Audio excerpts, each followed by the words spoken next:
Cristiano Ronaldo arrived in Saudi Arabia and caused a real sensation there. And today we'll tell you in what conditions the Portuguese lives, about his great mission and other unknown details of his stay in the new country.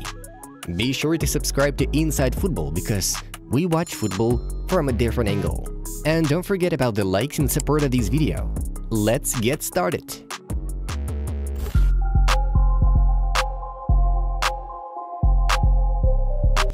You've probably already heard that Cristiano Ronaldo will earn a whopping $200 million during his one-year stay in Saudi Arabia. But that's not all you need to know about the Portuguese's unique contract. But first things first. Since Cristiano has not been in a new country for too long, he hasn't purchased his own house. Currently, he and his family live in a luxury hotel in the center of the capital, Riyadh. We'll remind you that Al Nassr is also based in this city. Ronaldo arrived in Arabia on a private jet with a large entourage and even a private security company. That's interesting because the country also provided an escort for the Portuguese, but he still added a personal bodyguard to his motorcade.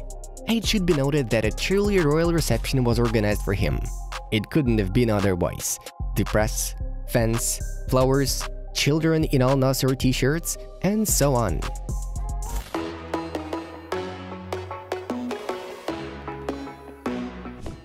The 2.5-year contract and $500 million which Cristiano signed not only makes it the biggest in the history of sports.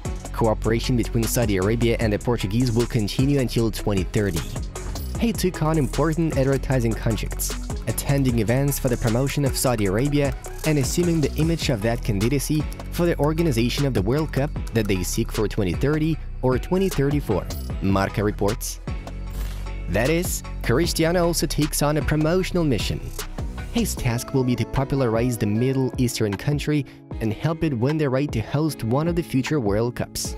I want to give a different vision of the country, of football, of the perspective of everybody. This is why I'm here and why I took this opportunity. Ronaldo began to voice narratives that confirm Marca's information at his first press conference already. The terms of Cristiano's contract include a deluxe residence with all the amenities imaginable, not to mention the elite school where the children will study. Aula magazine reports this information and clarifies that the club's plan is to place the Portuguese's children in an international private school, where a year of education per student costs about $23,000 a year. The Daily Mail even published a photo of the house where Ronaldo's family will probably live. This is not even a house, but a whole palace, which Cristiano can buy for more than £12 million. It's built to protect people from the 50-degree heat that occurs in the country. A large area, a swimming pool, palm trees, everything you need for a comfortable stay. In addition, Ronaldo will always have access to a private jet for flights to Spain or Portugal. It's highly likely that Cristiano will be separated for the first time with his firstborn Cristiano Jr., who has returned to Real Madrid's academy. There is every reason to believe that the boy will want to develop his football career, so he'll have to live apart from his family. And knowing how important family is for CR7, the news about a private jet for flights to Spain is not surprising at all. The North American television channel even quoted a club source who, in an ironic tone, warned that they will become Cristiano FC. If the veteran forward wants a new coach, that's what he will have. They venture to state to grab the power that the owner of $5 billion would have. Indeed, we've already seen rumors in the press that Cristiano has offered the club to sign his longtime Real Madrid and Portugal teammate Pepe. Marca wrote about it. At the press conference, Cristiano Ronaldo decided not to hide that the contract he signed was not your ordinary football player's contract. This contract is unique because I am a unique player, so it's normal, he stated. Marca also reported that CR7's contract includes an option to join Newcastle in the summer if Eddie Howe's side qualify for the Champions League at the end of this Premier League season. This is possible because representatives of Saudi Arabia's ruling elite own the Magpies. So technically both clubs are under the same institution. And although Eddie Howe has already denied these rumors, he probably did so because he simply doesn't need the Portuguese as a player.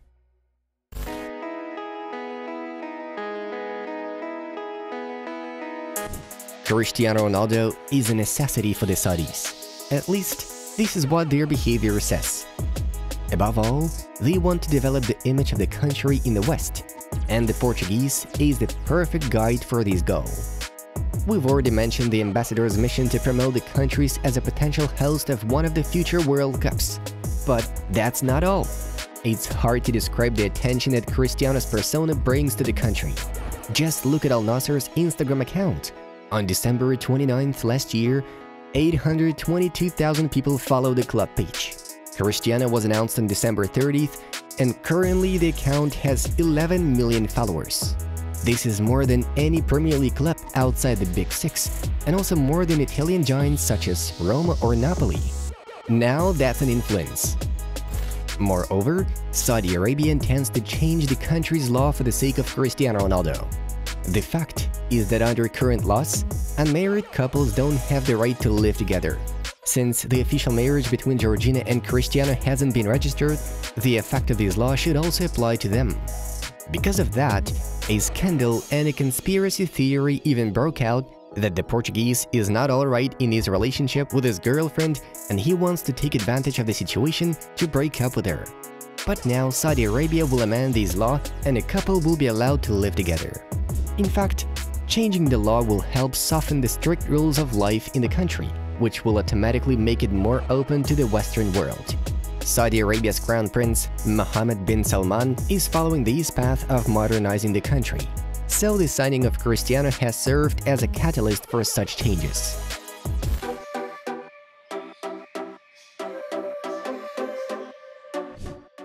As for Cristiano's immediate duties, namely playing on the football field, Al Nassr's home stadium is Mersul Park, which has a capacity of 25,000 spectators.